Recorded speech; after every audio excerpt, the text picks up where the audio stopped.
Salam hörmətli tələbələr və riyaziyyat həvəskarları. Mən Ülfət müəllim, bu günlərdə maraqlı bir video ilə qarşınızdayım.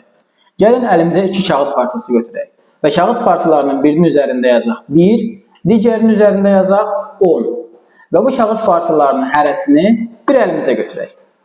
Qeyd elədiniz, videonu saxlayın, kağız parçalarını götürün. Birinin üzərinə 1 yazın, digərinin üzərinə 10 yazın və həmin kağız parçalarını öz əlinizə götürün.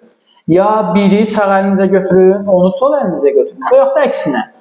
Onu sağ əlinizə götürün, biri sol əlinizə götürün. Mən sonucda sizə 1-2 sual verməklə, 2 təlimat verməklə sağ əlinizə tutduğunuz rəqəmin və sol əlinizə tutduğunuz rəqəmin nə olduğunu tapacağım. İnanmırsınız? Baxaq.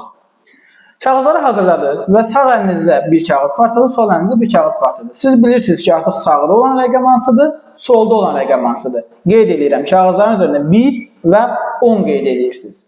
Uşaqlar, kağızları əlinizə götürdünüz. Gəlin, dediyim təlimatı əməl edin. Sağ əlinizə tutduğunuz rəqəmi 7-yə vurun. Sol əlinizə tutduğunuz rəqəmi isə 2-yə vurun. Vurdunuz. İndi bunları cəmləyin. Aha, cəmlədiniz. Aldığınız cavab tək ədəddirmi? Əgər tək ədəddirsə, o halda sağ əlinizə tutduğunuz rəqəm 1-dir. Sol əlinizə tutduğunuz rəqəm isə 10-dur.